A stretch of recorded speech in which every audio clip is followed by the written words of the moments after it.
কানাডার প্রধানমন্ত্রী Justin Trudeau পদত্যাগের ঘোষণা দিয়েছেন। কয়েক মাস ধরে যেভাবে ঘনিষ্ঠ মন্ত্রীরা পাশ থেকে সরে যাচ্ছিলেন তাতে ট্রুডোর পদত্যাগ প্রত্যাশিত ছিল। কানাডায় টানা প্রায় 10 বছর পর প্রধানমন্ত্রীর দায়িত্বে থাকা ট্রুডোর এই পরিণতির পেছনে মূল ভূমিকা রেখেছে ভঙ্গুর অর্থনীতি। বিশেষ করে জীবনযাত্রায় ব্যয় বেড়ে যাওয়ায় মানুষ ক্রমে ট্রুডোর নীতির প্রতি ক্ষুব্ধ হয়ে উঠেছিল। এর মধ্যে যুক্তরাষ্ট্রের নবনির্বাচিত প্রেসিডেন্ট ডোনাল্ড ট্রাম্প কানাডার রপ্তানি পণ্যে বাড়তি শুল্ক আরোপের ঘোষণা দিয়েছেন। সম্ভাব্য এই মার্কিন নীতি মোকাবেলার নীতি নির্ধারণ নিয়ে মন্ত্রিসভার সঙ্গে ট্রুডোর বিরোধ ক্রমেই বাড়ছিল। এর জেরে অন্তত 2 জন ঘনিষ্ঠ সদস্য পদত্যাগ করেছেন। এমন পরিস্থিতিতে ট্রুডোর লিবারেল পার্টি জনপ্রিয়তার মধ্যে ডানপন্থী কনজারভেটিভদের কাছে দারুণভাবে পিছিয়ে গেছে। বিরোধীরা ক্রমবর্ধমান দ্রব্যমূল্য এবং কানাডায় আবাসন ক্রয় ক্ষমতা হাতের নাগালের বাইরে যাওয়ার জন্য ট্রুডোকেই দায়ী করেছে। 2 বছর আগে সুদের হার বাড়তে শুরু করার পর অনেক কানাডীয়কে বাড়ি কিনতে নিরুৎসাহিত করা হয়েছে। ট্রুডো গত বছরের 2টি বিশেষ নির্বাচনে ভোট এবং দলের নিরাপদ আসন হারানোর বিষয়ে উদ্বিগ্ন লিবারেল পার্টির এমপিদের সংশয় দূর করতে কিছুটা সক্ষম হয়েছিলেন। কিন্তু গত মাস থেকে ট্রুডোকে দায়িত্ব ছেড়ে সরে দাঁড়ানোর পক্ষে সংসদ সদস্যদের অবস্থান জোরালো হয়েছে। বিশেষ করে যখন তার ব্যয় বৃদ্ধির প্রস্তাবে আপত্তি জানানো অর্থমন্ত্রী ক্রিস্টিয়া ফিনল্যান্ডকে পদচ্যুত করার চেষ্টা করেছিলেন, তখন নিজ দলের ভেতর থেকেই চাপের মুখে পড়েন ট্রুডো।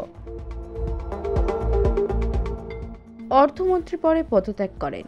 দেশের জন্য সবচেয়ে ভালো কি হতে পারে সেদিকে মনোনিবেশ না করে রাজনৈতিক কৌশলে বেশি মনোযোগী ট্রুডোর বিরুদ্ধে এমন অভিযোগ তুলে একটি চিঠি লিখেছিলেন তিনি। ফিনল্যান্ড ছিলেন ট্রুডোর মন্ত্রিসভার সবচেয়ে ঘনিষ্ঠ সহযোগী। ট্রুডো গত মাসে আরেকটি মূল মিত্রের সমর্থনও হারিয়েছে।